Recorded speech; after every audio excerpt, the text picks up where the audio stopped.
बिस्मिल्लाहिर्रहमानिर्रहीम अस्सलाम वालेकुम वरहमतुल्लाहि वबरकातुहू। उम्मीद करती हूँ तमाम देखने वाले खैर आफियत से होंगे, अल्लाह ताला की रहमतों के साए में होंगे। और उम्मीद है कि तमाम देखने वाले इस माह मुबारक की बरकतों से शर्फियाब हो रहे होंगे। मेरा उन्वान अहादीस नबी सल्लल्लाहु अलैहि वसल्लम मौजू चल रहा था रोज़े का बयान, जिसका हवाला बुखारी शरीफ की किताब। तो आज की हदीस है, हज़रत अब्बाद बिन अब्दुल्ला बिन ज़ुबैर रिवायत करते हैं कि मैंने हज़रत आयशा सिद्दीक़ा से सुना कि एक मर्तबा नबी करीम सल्लल्लाहु अलैहि वसल्लम के पास एक शख्स आया और उनकी खिदमत में हाजिर होकर अर्ज़ करने लगा, या रसूल अल्लाह, मैं जहन्नुम की आग में जल चुका, या रसूल अल्लाह, मैं जहन्नुम की आग में जल चुका। तो आका अलैहिस्सलाम ने इस पर फरमाया कि क्या हुआ, ऐसा क्या मामला पेश आया कि तू ये कहता है कि मैं जहन्नुम में जल चुका। तो इस पर उस शख्स ने कहा कि या रसूल अल्लाह, मैंने रोज़े की हालत में अपनी बीवी से जिमा कर लिया। तो इस पर नबी करीम सल्लल्लाहु अलैहि वसल्लम के पास एक खजूर का थैला लाया गया, पेश किया गया। तो आका अलैहिस्सलाम ने उस खजूर के थैले को पकड़ते हुए उस शख्स से फरमाया कि तू इसे खैरात कर दे। इस हदीस मुबारका की वजाहत ये कि वो शख्स जो जहन्नुम की आग में जलने के खौफ से नबी करीम सल्लल्लाहु अलैहि वसल्लम की खिदमत में पेश हुआ और उसने कहा कि या रसूल अल्लाह, मैं जहन्नुम में जल चुका, मैंने अपनी बीवी के साथ रोज़े की हालत में मुबाशरत कर ली। तो आका अलैहिस्सलाम ने फरमाया कि तू इन चंद खजूरों को खैरात कर दे, यानी सदका निकाल दे।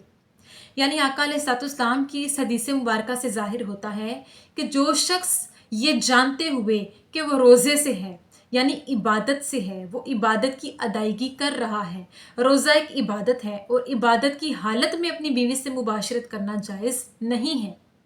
यानी ये एक नापाकी का अमल है जिसको उसने इबादत की अदायगी के दौरान किया और फिर उससे खौफ खुदा हुआ और उस शख्स ने नबी करीम सल्लल्लाहु अलैहि वसल्लम से कहा कि मैं क्या करूं। तो नबी करीम सल्लल्लाहु अलैहि वसल्लम ने फरमाया कि तू सदका कर दे, यानी उससे गलती हो गई तो आप अलैहिस्सलाम ने फरमाया कि तू इन चंद खजूरों को सदका दे दे।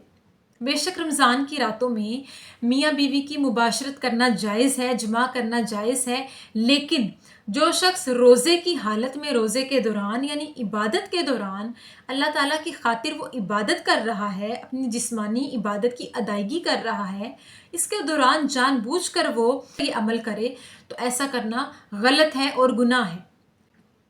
रमज़ान की रातों में इस चीज़ को हलाल और जायज़ करार दिया गया, लेकिन रोज़े के दौरान इस अमल को बिल्कुल भी जायज़ करार नहीं दिया गया। रोज़े के दौरान इस चीज़ का हुक्म नहीं है, इस अमल को करने का हुक्म रोज़े के बाद का है, रोज़े के दौरान इस अमल का हुक्म नहीं है।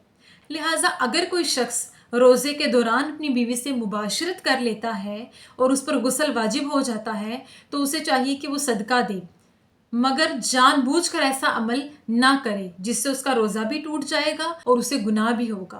तो अल्लाह पाक से दुआ है कि अल्लाह पाक हमें सही मानों में दीन इस्लाम की पाबंदी करने की तौफीक अता फरमाए और सही मानों में हमें सोमो सलात की पाबंदी करने की तौफीक अता फरमाए और अल्लाह ताला हमें खालिस नीयत के साथ रमज़ान के रोज़े रखने और उस पर सही मानों में अमल पैरा होने की तौफीक अता फरमाए।